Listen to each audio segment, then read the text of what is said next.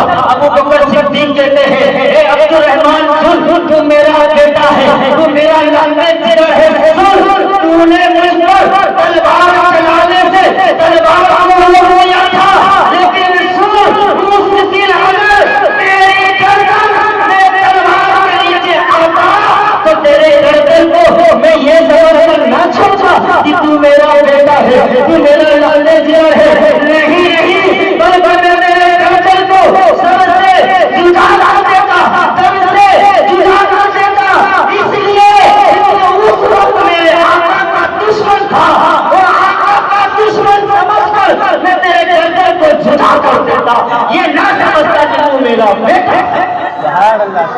کیا عشق تھا نا نبی سے، کیسی محبت تھی میرے نبی سے حضرت ابو بکر صدیق کو، بے پناہ محبتیں تھی۔ وقت کم ہے، ابو بکر صدیق کو جو صدیق کہتے ہیں یہ بھی سوچ لیں، اور حضرت ابو بکر صدیق کا دوسرا جو لقب ہے وہ عتیق، کیا ہے؟ عتیق اور صدیق، یہ بھی لقب ہے۔ جب آقا کریم صلی اللہ علیہ وسلم معراج میں گئے تو معراج سے صبح میں واپس آئے نا تو آقا کریم نے اعلان کیا کہ سنو، میں عرش پہ گیا تھا اور فلاں فلاں پہلے آسمان پہ گیا، دوسرے پہ گیا، تیسرے پہ گیا، چوتھے پہ گیا، میں رب سے ملاقات کر کے آیا ہوں، وہ بھی رات کرنا۔ جب یہ میرے نبی نے اعلان کیا نا، ابو بکر صدیق روڈ میں چل چلے گئے، ابو جہل اور اس کی پوری کمیٹی کے لوگ، ابو جہل کے جتنے بھی چاہنے والے تھے سب آئے ابو بکر کے پاس اور آ کر کے کہنے لگے ابو بکر تم نے کچھ سنا ہے، تم نے کچھ سنا؟ ابو بکر کہتے ہیں کیا بات ہے بتاؤ۔ ابو جہل کہتا ہے کہ وہ جو عبد المطلب کا لڑکا ہے، پوتا ہے محمد مصطفیٰ، اس نے یہ اعلان کیا ہے کہ میں معراج کر کے آیا ہوں، میں پہلے آسمان پہ جا کر کے آیا ہوں، دوسرے آسمان پہ جا کر کے آیا ہوں، تیسرے آسمان پہ جا کر کے آیا ہوں، میں پورے آسمان رب قدیر کا دیدار کر کے آیا ہوں۔ ابو بکر صدیق مسکرانے لگے، ابو جہل غصے میں آ گیا، ابو جہل کہنے لگا کیا بات ہے، تم کیوں مسکراتے ہو؟ ابو بکر کہتے ہیں جو تم کہہ رہے ہو وہ واقعی میں ایسا ہے، میرے نبی نے ایسا کہا ہے۔ ابو جہل کہتا ہے ہاں ہاں ہاں ہاں ہاں ہاں محمد عربی نے ایسا کہا ہے۔ جب ابو جہل نے تصدیق کی نا، ابو بکر صدیق کا عشق مچل گیا۔ ابو بکر صدیق کہتے ہیں بس اتنی سی بات ہے، اگر میرا نبی اس کے علاوہ اور بھی کہہ دینا میں اس کی بھی تصدیق کروں گا، میں وہ بھی مانوں گا، کیونکہ میرا نبی جھوٹا نہیں ہے بلکہ میرا نبی صادق ہے، میرا نبی جھوٹ نہیں بولتا ہے، میں ہر بات کی تصدیق کرنے والا ہوں۔ میرے دوستو وقت 5 منٹ کا بچہ ہے، 5 منٹ میں انشاءاللہ میں مولا علی اور ابو بکر کے درمیان جو محبت تھی، آج جو کچھ لوگ، یہ دیکھیے مسئلے کی بات ہے، ہمارے جو سیدھے سادے سنی لوگ ہیں نا، اسے بھڑکانے کی بہت کوشش کرتے ہیں لوگ، غلط واقعہ اپنے دماغ میں بنا کر کے بھولے والے سنی لوگوں کو یہ کرتے ہیں، بہکاتے ہیں، کہتے ہیں کہ ابو بکر صدیق کو مولا علی سے دشمنی تھی۔ اللہ ابو نادان کو یہی نہیں معلوم کہ مولا علی اور ابو بکر صدیق کے درمیان کیسی محبت تھی۔ اب ظاہر سی بات ہے، جو عقل کا اندھا ہو تو اس کو کچھ سنائے میں آنے کچھ سمجھ پڑنے والی بات ہے۔ اگر ہم بھینس کے سامنے بیل بجائے تو بھینس تو ڈانس کرنے والی ہے نہیں۔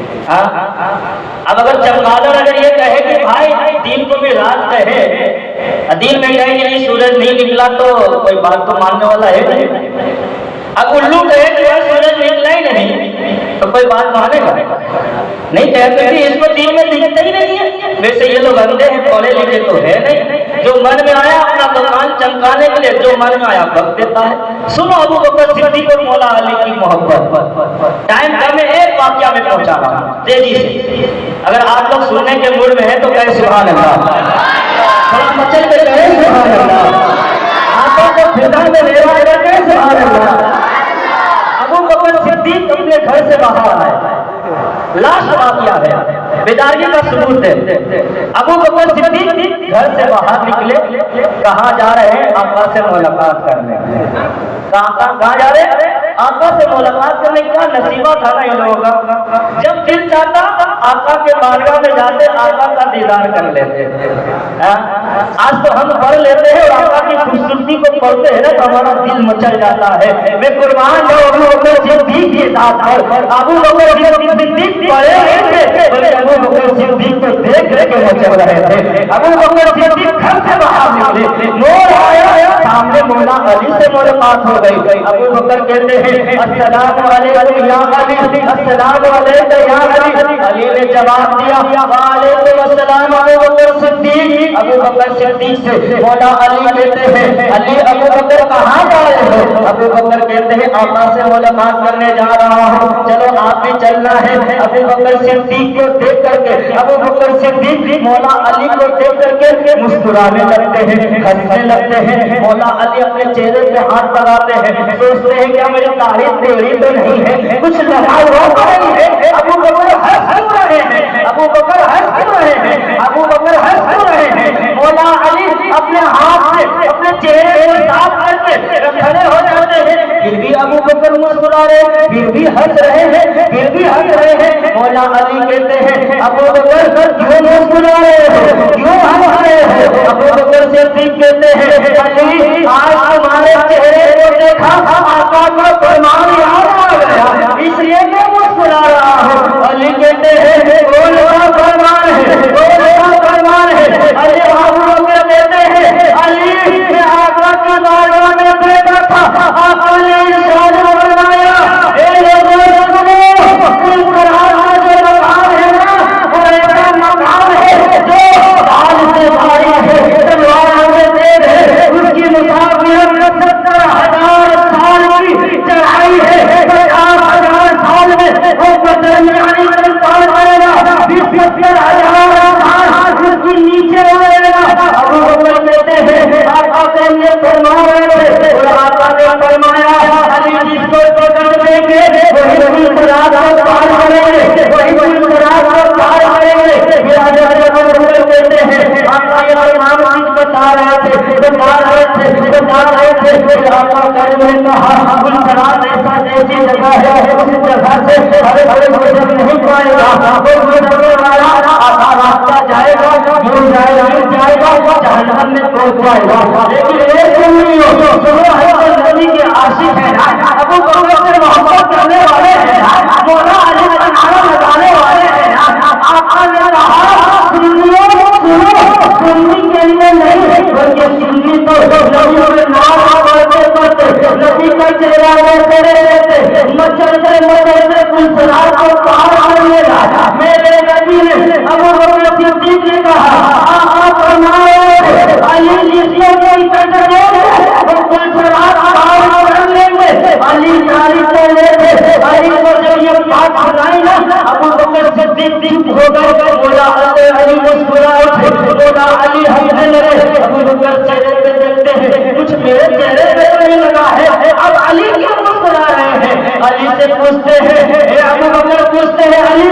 علی سے کہتے ہیں آپ کیوں ہنس رہے ہیں، آپ کیوں مسکرا رہے ہیں، آپ کیوں مسکرا رہے ہیں، کیا میں نے کچھ غلط کہا ہے، میں نے کچھ غلط بات بتا دی ہے؟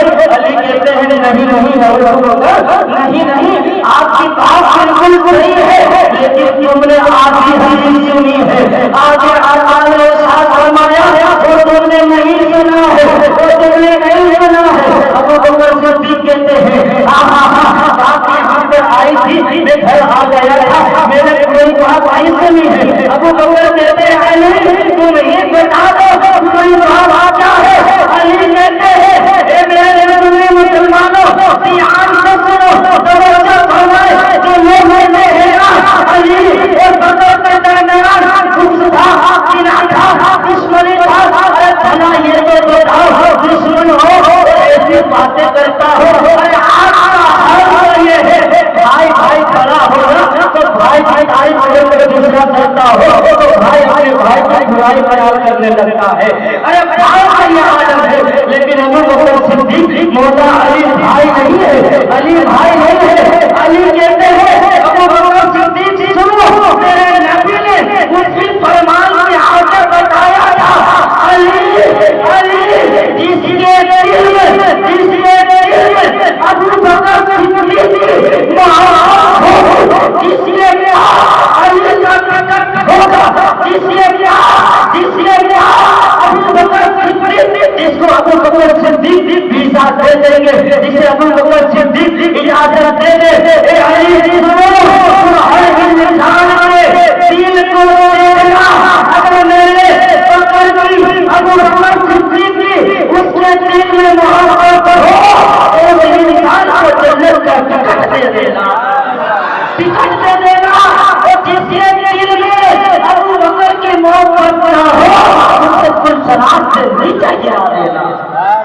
دیکھیں نا ابو بکر کا مقام، یہ محبت نہیں تو کیا ہے بتائیں گا؟ کہتے محبت نہیں آپس میں، ارے نادان، ابو بکر اور علی کی محبت تو ایسی ایسی واقعہ ہے، ایسی ایسی بات ہے، اگر بتانے جائے تو رات پوری ہو جائے لیکن بات پوری نہ ہو، لیکن بات ختم کرنی ہے، ختم کر دے اے سبحان اللہ، ماشاء اللہ۔ تمام حضرات بھی تیار ہے ختم کرنے کے لیے، میرے پاس بھی اچھا موقع ہے کہ آپ لوگ بھی کہہ رہے ہیں ختم کر دے، اسی لیے ختم کر دیتے، اگر سننا چاہتے تو کہے سبحان اللہ، ماشاء اللہ۔ پہلے کی بنسبت ابھی تھوڑی آواز زیادہ تھی۔ آخری بات بتا دوں کیونکہ یہ اسٹیج کمیٹی والوں نے بہت محنت سے سجایا ہے، اور دوسری بات یہ ہے کہ ہم جس حضرات نے اس میں حصہ لیا ہے وہ بھی یہی سوچ کے لیا ہے کہ ہم نبی کے غلام کی بات کو سنیں گے، نبی کے غلام کی بات ہوگی، نبی کے اولاد کی بات ہوگی، آل کی بات ہوگی۔ اسی حساب سے میں ایک بات اور بتا رہا ہوں کہ وہ جو راہب نے بتایا تھا نا کہ چاند جو تارا جو گود میں گرا تھا، جب آقا کریم صلی اللہ تعالی وسلم ہجرت فرما رہے تھے تو آقا کریم صلی اللہ تعالی علیہ وسلم ایک غار میں پناہ لینے والے تھے، آرام کرنے والے تھے۔ آقا کریم صلی اللہ تعالی وسلم غار کے اندر جا رہے تھے تو ابو بکر صدیق نے کہا آقا پہلے میں جاتا ہوں، پہلے میں جاتا ہوں تاکہ میں دیکھ لوں کچھ تکلیف دینے والی چیز تو نہیں ہے، اگر کوئی تکلیف دینے والی چیز ہے تو وہ پہلے مجھے تکلیف پہنچائے۔ دیکھیں نا کیا محبت ہے نا۔ حضرت ابو بکر صدیق اندر گئے، اندر جا کر کے جتنے بھی چھیدے تھے اپنے کپڑے کو پھاڑ کے ہر چھید کو بند کر دیا اور غار کو پورا صاف ستھرا کر دیا۔ جب ابو بکر صدیق غار سے باہر آئے تو بھائی کام کر کے آئے تھے، وہ بھی غار کے اندر گرمی لگی، پیاس لگ گئی، پانی تو تھا نہیں۔ آقا کریم سے کہا آقا میں پانی پینا چاہتا ہوں، مجھے پیاس لگی ہے۔ آقا نے کہا ابو بکر اس غار کے بیچ میں چلے جاؤ، پانی وہاں پہ رکھا ہوا ہے۔ اگر آج کا بہاوی ہوتا نا اس ٹائم تو کیا کہتا کہ ابھی تو میں غار کو صاف کر کے آیا ہوں، پانی تو تھا ہی نہیں، تو اب کہاں سے صاف پانی ہوگا؟ اب بھائی میں اگر کمرے میں جاؤں، کمرہ صاف ستھرا کر کے آؤں، پانی وہاں پہ ہو نہیں، اور آپ کو کہ جاؤ کمرے میں سے پی کے آ جاؤ، میں کہوں گا بھائی پانی ہے کہاں وہاں؟ لیکن وہ وہابی نہیں بلکہ صحابی تھے، صحابی۔ سمجھ گئے تھے ابو بکر صدیق کہ میرے نبی نے کہا ہے تو ضرور پانی ہوگا۔ اعتراض نہیں کیا، اعتراض نہیں کیا، بلکہ چلے گئے غار میں۔ غار میں گئے، بیچ میں گئے، رب قدیم نے دیکھا کہ میرے محبوب نے ابو بکر صدیق کو غار میں بھیجا پانی پینے کے لیے۔ اسرائیل جبرائیل کو حکم دیا، جبرائیل دیکھا میرے محبوب نے حکم دیا ہے پانی کے لیے، جاؤ پانی کی جنت سے نہریں لے جا کر کے غار کے بیچ میں رکھ دو، کیونکہ میرے محبوب کا فرمان ہے اگر صدیق جائے گا پانی نہیں رہے گا تو صدیق کی صداقت میں کمی آ جائے گی۔ آئیے نبی کی محبت یا ابو بکر صدیق سے کم ہو جائے گی۔ ابو بکر صدیق کے پہنچنے سے پہلے وہاں جنت سے پانی آ گیا تھا۔ ابو بکر پانی پی کر کے باہر آئے، آقا نے پوچھا ابو بکر پانی پی لیے؟ ابو بکر کہتے ہیں ہاں ہاں۔ آقا کہتے ہیں بتاؤ پانی کا ذائقہ کیسا تھا، ٹیسٹ کیسا تھا؟ ابو بکر کہتے ہیں آقا ایسا پانی تو میں نے آج تک نہیں پیا تھا۔ میرے نبی نے کہا ابو بکر وہ دنیا کا پانی نہیں بلکہ جنت کا پانی تھا، جنت سے پانی آیا تھا۔ ابو بکر صدیق آقا کو لے کر کے اندر گئے، سب چھید بند ہو گیا، ایک چھید کھلا تھا۔ حضرت ابو بکر صدیق نے دیکھا کہ بھائی چھید ہے، ہو نہ سکے سانپ ہو اور آ کر کے آقا کو ڈس لے اور آقا کو تکلیف پہنچ جائے۔ تو ابو بکر صدیق بیٹھ گئے اور آقا سے بولا آقا میرے گود میں سر رکھ کر کے آرام فرما لیں۔ کیا نصیبہ ہے نا ابو بکر صدیق کا، جس کے گود میں تاجدار انبیاء کا سر ہو اس کا مقام کیا ہوگا ہے۔ آقا کریم صلی اللہ علیہ وسلم ابو بکر صدیق کے گود میں سر رکھ کر کے آرام فرما رہا۔ ابو بکر دیکھا ایک چھید باقی ہے، اپنے ایک قدم کو ہٹا کر کے اس چھید کے پاس لگا دیا تاکہ سانپ باہر نہ آ جائے۔ ابو بکر صدیق کہتے ہیں سانپ میرے کو ایک بار ڈسا، میں سوچا کہ حرکت کروں لیکن میرے دماغ میں یہ بات آئی حرکت کروں گا آقا رحمت کی چین میں خلل آ جائے گا، میرے نبی بیدار ہو جائیں گے، آرام نہیں کر پائیں گے۔ ابو بکر صدیق ویسے پیر لگائے ہوئے ہیں، سانپ بھی یہ سوچ رہا ہے کہ ابو بکر پیر ہٹائے آقا کا دیدار کروں، وہ سانپ ڈسنے نہیں بلکہ دیدار کرنے آیا تھا۔ لیکن ابو بکر صدیق کے دماغ میں یہ تھا کہ آقا کو تکلیف نہ پہنچائے۔ ابو بکر صدیق پیر ہٹاتے نہیں، پیر ہٹاتے نہیں، سانپ ڈس رہا ہے، ڈس رہا ہے، ڈس رہا ہے۔ جب زہر پورے شریر کے اندر پھیل گیا، آقا کا چہرہ ابو بکر صدیق کے گود میں، ابو بکر صدیق کا آنسو نکلا۔ ارے مسلمانوں ہم اور آپ روتے ہیں نا تو ہمارا آنسو زمین پہ گرتا ہے یا آستینے میں لگتی ہے یا کپڑے میں لگنے ہیں، لیکن ابو بکر صدیق کا کیا مقام ہے؟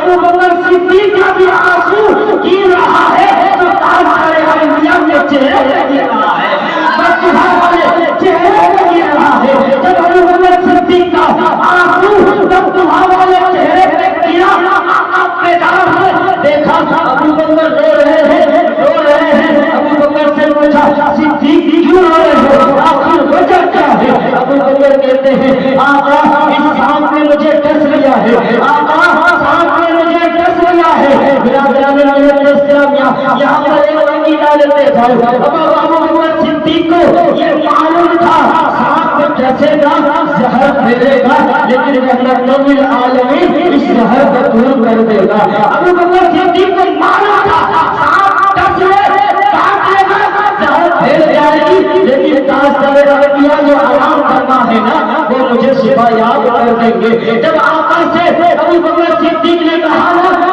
آقا دیکھے میرے پیر میں سانپ نے ڈس لیا ہے، آقا کریم نے یہ نہیں کہا اے ابو بکر بنا طبیب کے پاس چلے جاؤ، بنا دوا لے آؤ، بنا جڑی لے آؤ، بنا متے لے آؤ، نہیں بلکہ میرے نبی نے اپنی لوہار کو نکالا، ابو بکر کے زخم پہ لگا دیا۔